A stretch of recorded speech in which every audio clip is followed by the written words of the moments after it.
Hello students, welcome back to our channel. मैं हूं doctor Mohini Walia और अभी हम स्टडी कर रहे हैं हमारा subject that is income tax. Student, income tax का टॉपिक दैट अभी हम स्टडी कर रहे हैं, इनकम टैक्स का topic that is agriculture income. Student, agriculture income हमारी होती क्या है, इसके टाइप्स क्या है, इसके कंपोनेंट्स क्या है, इसका डेफिनेशन क्या है, वो सब कुछ हम अपनी प्रीवियस क्लास में स्टडी कर चुके हैं। अगर आपने वो क्लास नहीं देखी है तो प्लीज आप हमारे चैनल पर जाकर उसका लिंक देख सकते हैं, उस क्लास को वॉच कर सकते हैं। तो आज स्टूडेंट, प्रीवियस क्लास में जो हमने उसके कंपोनेंट्स को स्टडी किया था, उसके टाइप्स को किया था, उसकी डेफिनेशन को स्टडी किया था, आज हम उन्हीं के ऊपर बेस्ड कुछ प्रैक्टिकल क्वेश्चंस को स्टडी करेंगे। ठीक है, तो स्टूडेंट आज के क्वेश्चंस हमारे क्या कहते हैं। State whether the following incomes from land situated in India is agriculture income और नॉट। तो कुछ हमें स्टेटमेंट्स दी हुई होंगी, जिन स्टेटमेंट को स्टडी आउट करके हमें ये बताना है कि वो जो इनकम हमारी जिस लैंड से हो रही है वो इनकम हमारी एग्रीकल्चर इनकम होगी या नहीं होगी। तो चलिए अब इन क्वेश्चंस को स्टडी करके हम इनको डिसाइड करते हैं। फर्स्ट क्वेश्चन क्या कहता है students, income from interest on arrears of rent payable in respect of land used for agriculture purpose. ये क्या कहता है कि एक पर्टिकुलर लैंड है जिससे हमें कोई इनकम रिसीव होती है। ठीक है, हमने कोई एक लैंड को रेंट पर दे रखा है किसी एक व्यक्ति को, और अब वो व्यक्ति हमें उसके रिटर्न में क्या देता है, रेंट देता है। लेकिन उसने किसी कारणवश हमें एक पर्टिकुलर ईयर की इनकम उस ईयर में नहीं दी। उसका जो रेंट था वो हमने उस प्रीवियस ईयर में उसने हमें नहीं दिया और वो हमें इस साल रिसीव हो रहा है। तो क्या ये जो रेंट हमें इस ईयर में रिसीव हुआ है that is arrear of rent, क्या वो एग्रीकल्चर एक्टिविटी होगी या नहीं। तो हमारा आंसर क्या कहता है, no, it is not an agriculture income. क्यों नहीं होगी, उसका कारण क्या रहेगा, as it is not directly connected with the land. पहली चीज, ये डायरेक्टली हमारे लैंड से रिलेटेड नहीं है। क्यों नहीं है, but with the failure of पे द रेंट ऑन टाइम। क्यों, क्योंकि ये हम फेल हुए थे हमारे किसी रेंट को पे करने में और अब हम उसको पे कर रहे हैं।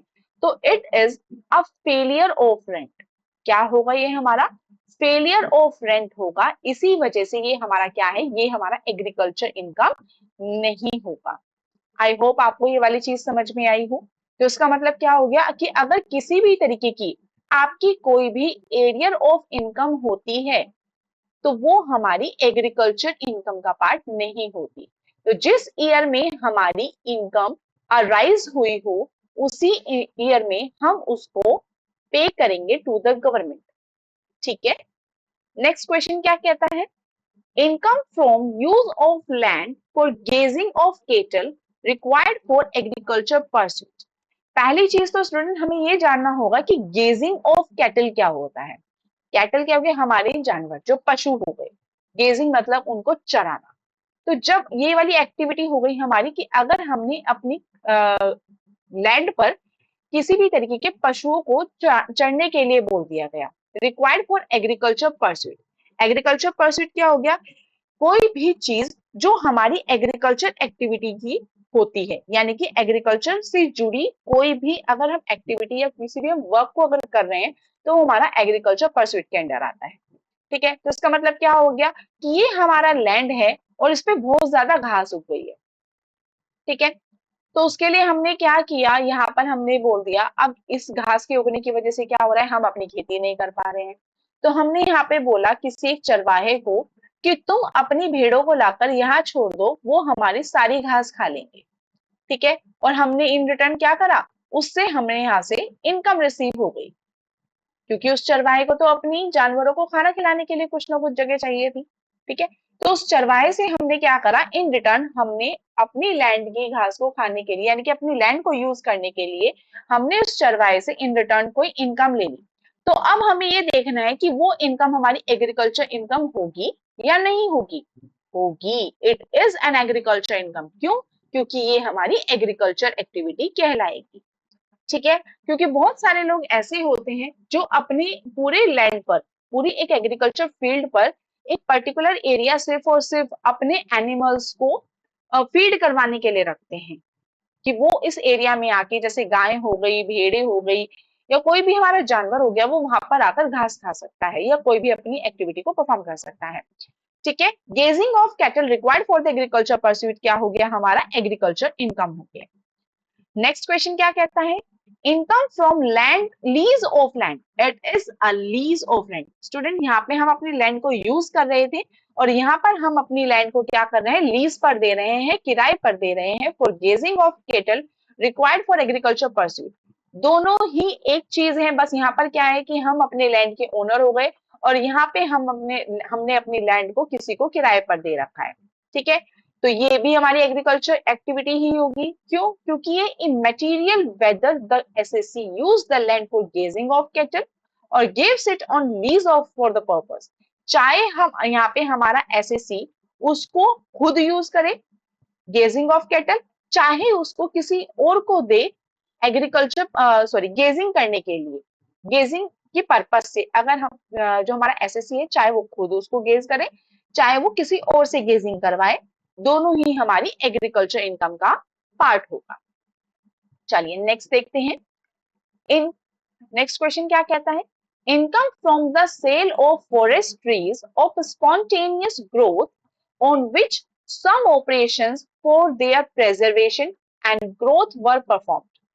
यहाँ पर क्या कहता है, पहली चीज है income from the sale of forest trees. Forest trees क्या हो गए, एक जंगल है जहां पर हमारे कुछ पेड़ उगे हुए हैं। अब यहाँ पर क्या हो रहा है इन पेड़ों से, of spontaneous growth. Spontaneous growth का मतलब क्या होता है स्टूडेंट, वो पेड़ जो अपने आप उग जाते हैं, जिनको उगाए नहीं जाते हैं, जिनका कोई बीज नहीं बोया जाता है, जिन पर कोई आपने कोई भी एक्टिविटी नहीं की है, वो पेड़ अपने आप उग गए। और अब आपने क्या किया, उन पर जो किसी जंगल में जो ये पेड़ उगे हुए थे, जो अपने आप उगे थे, अब आपने उनको काट कर बेच दिया। on which some operations for their preservation and growth were performed। जिसको आपने कुछ भी किसी भी तरीके की कोई प्रेजर्वेशन नहीं किया, यानी कि उसके कोई रख रखाव के लिए कोई नहीं किया, कुछ उसकी ग्रोथ के लिए कुछ नहीं किया, कोई एक्टिविटी नहीं किया, सिर्फ और सिर्फ आपने क्या किया, उसको बेचकर इनकम अर्न की है, तो वो क्या हो गई, it is not an agriculture income. क्यों? क्योंकि आपने उसका बेसिक ऑपरेशन तो किया ही नहीं, उसका कल्टीवेशन तो आपने परफॉर्म ही नहीं किया, उसके लिए बीजारोपण वगैरह तो कुछ भी नहीं किया, तो ये क्या होगा, ये एग्रीकल्चर इनकम का पार्ट नहीं होगा। ठीक है स्टूडेंट्स, नेक्स्ट हम बात करें income from interest on a simple mortgage of land used for agriculture purpose. अगर हमारा यहाँ पे कोई इनकम है जो सिंपल मॉर्गेज ऑफ लैंड से आपने एग्रीकल्चर पर्पस के लिए हुआ है, तो वहां से अगर आपको कोई इंटरेस्ट मिल रहा है, ये हमारा स्टेटमेंट क्या कहता है स्टूडेंट, एक लैंड है आपका जिस पर आप कोई भी एग्रीकल्चर एक्टिविटी परफॉर्म करते हो। ठीक है, यहाँ पर हम बात कर लेते हैं कि एक हमारा फार्मर है और फार्मर ने क्या किया, अपनी इस लैंड को क्या कहते हैं उसको, हमने यहाँ पर गिरवी रख दिया। गिरवी रखकर इस फार्मर ने कोई पैसा उठाया।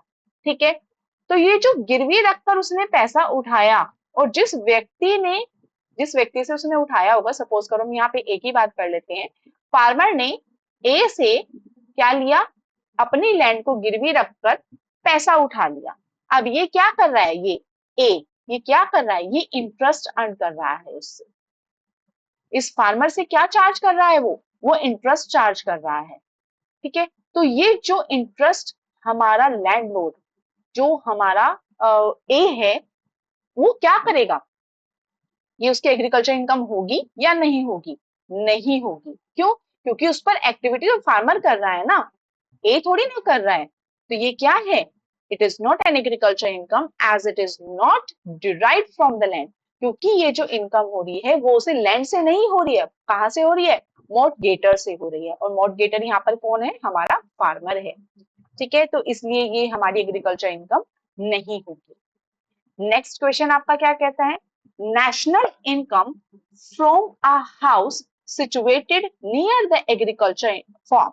अब यहाँ पे क्या है, ये एग्रीकल्चर फार्म है जिसके पास में हमारा कोई एक घर बना हुआ है। ठीक है, अब उससे रिलेटेड ये हमारी एक्टिविटी है। Owned and occupied by the SSC, ये हमारे एसएससी का ही घर है। ठीक है, for the supervision of the farm activity, इससे क्या करता है, इस घर से वो क्या करता है, वो अपनी खेती का ध्यान रखता है। The farm is situated in a village, ये एक विलेज में है, ठीक है जी, और विलेज में ही होना चाहिए। 10 kilometre from the city, city से एक डिस्टेंस भी हमारी अप्रोप्रिएट बैठ रही है, 10 kilometre from the city. No land revenue और local tax is levied on this farm, इस पे किसी भी तरीके का कोई भी लोकल टैक्स या लैंड रेवेन्यू नहीं है। तो ये हमारी क्या होगी, पहली चीज। अब इसमें कुछ सिचुएशन बैठेगी। तो पहली सिचुएशन क्या है, the land is situated in non urban area, यानी कि कहां पर है, ये लैंड एक रूरल एरिया में बैठ रही है, हमें वही सिचुएशन चाहिए होती है। Hence, whether land revenue has been paid or not on the land, तो चाहे हमारा जो लैंड रेवेन्यू है वो चाहे पेड हो चाहे अनपेड हो, जो इनकम हमारी हो रही है एग्रीकल्चर बिल्डिंग की वो एग्जेम्प्ट रहेगी, यानी कि वो हमारी एग्रीकल्चर इनकम का पार्ट होगी। That is an agriculture income. ठीक है स्टूडेंट्स, और आपको ये वाली बात तो पता ही है कि जो हमारी एग्रीकल्चर इनकम होती है इट इज एन एग्जेम्प्ट, और जो हमारी नॉन एग्रीकल्चर इनकम होती है वो क्या होती है, एग्रीकल्चर इनकम जो होती है वो होती है हमारी टैक्सेबल। ये बात तो हमें पता ही है, तभी तो हम इसको स्टडी कर रहे हैं ना। चलिए नेक्स्ट क्या कहता है, income from agriculture land situated in Pakistan. लो जी, सबसे पहली सिचुएशन ही आपकी यहाँ पे कैंसिल हो जाती है। क्या कह रहा है, पाकिस्तान कह रहा है, और हमें तो पहले ही पता होना चाहिए कि हमारी कोई भी एग्रीकल्चर इनकम होने से पहले हम तो भारत के वासी हैं, है ना। तो भारत के वासी होने की वजह से क्या है, अगर हमारी कोई भी एग्रीकल्चर लैंड हमारे भारत की बाउंड्री को अगर क्रॉस करके बाहर जाती है तो वो हमारी एग्रीकल्चर इनकम का पार्ट नहीं है। Agriculture land is not situated in India, hence income is not an agriculture income. ठीक है, चलिए नेक्स्ट पर चलते हैं। नेक्स्ट हमारा क्या कहता है, price from from the government on account of higher yield. अब हमें यहां से मिला है गवर्नमेंट से एक प्राइस, हमने ज्यादा खेती की इसलिए हमें गवर्नमेंट ने अवार्ड दिया है। तो इस अवार्ड को आप क्या करोगे, इस अवार्ड को आप क्या एग्रीकल्चर इनकम का पार्ट करोगे, नहीं। क्यों नहीं करेंगे, उसकी कुछ सिचुएशंस हैं। पहले क्या है, क्योंकि ये हमारी इनकम लैंड से नहीं हो रही है, ये गवर्नमेंट ने हमें एक कॉम्पनसेशन दिया, एक अवार्ड प्राइस किया है आपको, ठीक है। तो ये हमारी इनकम लैंड से नहीं है, और ना ही ये इनकम जो है वो use of land for agriculture purpose है। क्यों, क्योंकि इस पूरी एक्टिविटी में कहीं पर भी कोई भी एग्रीकल्चर एक्टिविटी तो परफॉर्म ही नहीं हो रही है, तो इसलिए ये क्या है, ये हमारे इस वाली कंडीशन को भी फुलफिल नहीं करता। थर्ड क्या है, और ना ही हमने सेल ऑफ एग्रीकल्चर प्रोड्यूस किया है, ना ही हमने कोई भी एग्रीकल्चर प्रोडक्ट को बेचकर किसी भी तरीके की कोई इनकम अर्न की है, तो इसलिए ये तीनों एक्टिविटीज जैसे कि परफॉर्म नहीं हो पा रही है, तो इसलिए हमारी एग्रीकल्चर इनकम नहीं हो।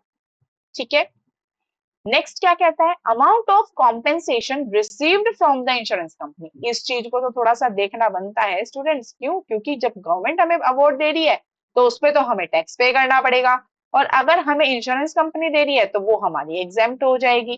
क्यों होगी, उसका कारण क्या है, क्योंकि जब हमें गवर्नमेंट से अवार्ड मिलता है तो उसमें हम किसी भी तरीके की कोई भी एग्रीकल्चर एक्टिविटी परफॉर्म नहीं करते, लेकिन जब हमें कॉम्पेंसेशन मिलता है इंश्योरेंस कंपनी से due to loss of crop, due to flood, flood में मतलब बहाव में बह जाने की वजह से, यानी कि बाढ़ आने की वजह से अगर हम अपनी क्रॉप को खो देते हैं, गवा देते हैं, उसके बदले अगर हमें इंश्योरेंस कंपनी से कोई भी कॉम्पेंसेशन मिल रहा है तो वो हमारी एग्रीकल्चर इनकम का पार्ट हो जाएगा। क्यों, क्योंकि जब हमने ये वाला सब कुछ किया, हमने अपनी क्रॉप को लॉस करने पर हमें जो इंश्योरेंस मिला, अरे उसमें आपने एग्रीकल्चर एक्टिविटी तो परफॉर्म करी थी ना, भले ही आपको रिजल्ट कुछ नहीं मिला, आपकी जो क्रॉप थी वो सारी की सारी आपकी बह गई ड्यू टू फ्लड, लेकिन आपने एक्टिविटी तो परफॉर्म की थी ना, तो इसलिए क्या हो गई, ये आपकी एग्रीकल्चर इनकम होगी, क्योंकि ये आपका कॉम्पेंसेशन है। आपने काम किया बल्कि आपकी फसल खराब हो गई, ये उसका कॉम्पेंसेशन है। इसीलिए गवर्नमेंट ने आपकी मेहनत का नहीं किया, आपकी एग्रीकल्चर एक्टिविटी के बदले नहीं दिया, इंश्योरेंस कंपनी ने आपकी एग्रीकल्चर एक्टिविटी को ध्यान में रख के आपकी फसल के ऊपर कितना आपका नुकसान हुआ है उसी के बदले आपने उसने आपको कॉम्पेंसेट किया है, इसलिए आपकी एग्रीकल्चर इनकम कहलाएगी। नेक्स्ट क्वेश्चन आपका क्या कहता है, income from the sale of replanted trees where the denoted plants of the forest are replanted and subsequent operations in forestry are carried out. Student, सबसे पहले तो आपको ये पता होना चाहिए कि डिनोटेड पार्ट्स ऑफ फॉरेस्ट क्या होते हैं।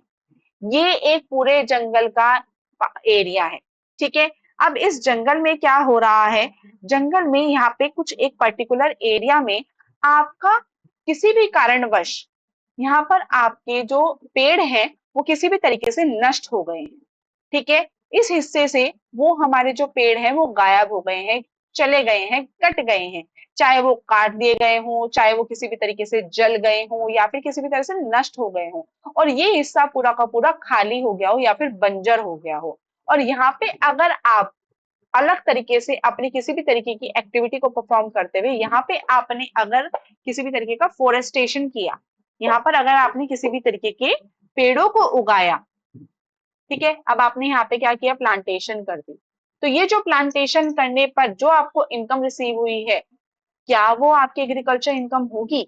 Yes, it is an agriculture income. क्यों? क्योंकि ये स्पॉन्टेनियस ग्रोथ नहीं है। अब ये जगह ही जब आपकी बंजर हो गई है तो स्पॉन्टेनियस ग्रोथ तो यहाँ पे हो ही नहीं सकती। स्पॉन्टेनियस ग्रोथ क्या थी हमारी, जो अपने आप उगती है, जिसमें हम किसी भी तरीके की बीजारोपण वगैरह नहीं करते। अब रेस्ट ऑफ द एरिया में अगर आपका कुछ भी इनकम हुई होती, क्योंकि वो तो स्पॉन्टेनियस ग्रोथ एरिया है, वो हमारी एग्रीकल्चर इनकम नहीं होती, क्योंकि ये आपका एक एरिया हो चुका है, डिनोटेड पार्ट हो चुका है, एक बंजर जमीन हो चुकी है, इसीलिए ये क्या है, ये आपकी एग्रीकल्चर इनकम का पार्ट है। बट हैव बीन रीप्लांटेड, क्योंकि हमने इसको रीप्लांट किया है, and subsequent operations in forestry were carried out, और यहाँ पे आपके जो ऑपरेशन थे, सब्सिक्वेंट ऑपरेशन थे, उनको आपने कैरी आउट किया था, ठीक है, तो इसलिए आपकी एग्रीकल्चर इनकम होगी। नेक्स्ट और आपका लास्ट क्वेश्चन क्या कहता है, income from sale of trees of forest which are spontaneous growth and in relation to which forestry operations alone are performed। यहाँ क्या किया जा रहा है, यहाँ पे एक हमारा पार्ट है फॉरेस्ट का जिसपे आपकी स्पॉन्टेनियस ग्रोथ हो रही है, ये जो मैंने आपको अभी पार्ट बताया है स्टूडेंट्स, ये वाला in relation to the forestry operations alone are perform, ये वाला वही वाली चीज है, अलोन हो रही है, फॉरेस्ट्री ऑपरेशंस अपने आप हो रहे हैं, तो क्या ये होगी, no it is not an agriculture income, क्योंकि मैंने अभी आपको बताया ही है, it is derived from the sale of trees of spontaneous growth. क्यों? क्योंकि यहाँ पर तो जो ट्रीज हुए हुए हैं वो अपने आप हुए हुए हैं, आपने तो उनको उगाया ही नहीं है। यहाँ no basic operations like tilling of soil, आपने यहाँ पे कोई किसी भी तरीके की टिलिंग ऑफ सॉइल नहीं किया, यानी कि आपने यहाँ पे जमीन को बोया नहीं है, सोइंग नहीं किया है, प्लांटिंग कुछ भी नहीं किया है, तो कुछ भी अगर आपने ऑपरेशन नहीं किया कंजर्वेशन के लिए या फिर इंप्रूवमेंट ऑफ सच ट्रीज के लिए, तो आप कैसे उसको एग्रीकल्चर एक्टिविटी मान सकते हो, वो एग्रीकल्चर एक्टिविटी है ही नहीं, इसलिए एग्रीकल्चर इनकम नहीं होगा। तो स्टूडेंट इस बात को ध्यान रखिएगा कि अगर सब्सिक्वेंट ऑपरेशंस आपके डिनोटेड पार्ट ऑफ फॉरेस्ट में हो रहा है तो वो एग्रीकल्चर इनकम होगा, अगर स्पॉन्टेनियस ग्रोथ से है तो एग्रीकल्चर इनकम का पार्ट नहीं होगा। I hope this is all clear for you students. आज की क्लास में तो हमने इसके क्वेश्चंस को स्टडी किया जो हमारे प्रैक्टिकल क्वेश्चंस एक थियोरेटिकल फॉर्मेट में है।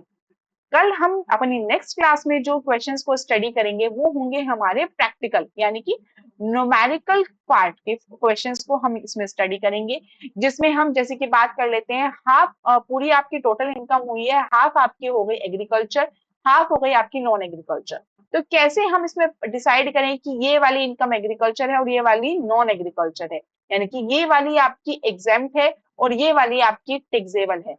टैक्सेबल है तो कितनी होगी, उसमें आपकी रिबेट कितनी होगी, इन सब को हम अपनी नेक्स्ट क्लास में स्टडी करेंगे। स्टूडेंट्स अगर आपको क्लासेस अच्छी लग रही हैं तो आप प्लीज हमारी क्लासेस को लाइक कीजिए, और अगर आपको कोई भी डाउट होता है तो प्लीज अपने डाउट्स को कमेंट सेक्शन में प्लीज डिलीवर कीजिए। If you like our class, then please do like, share and subscribe our channel. Thank you.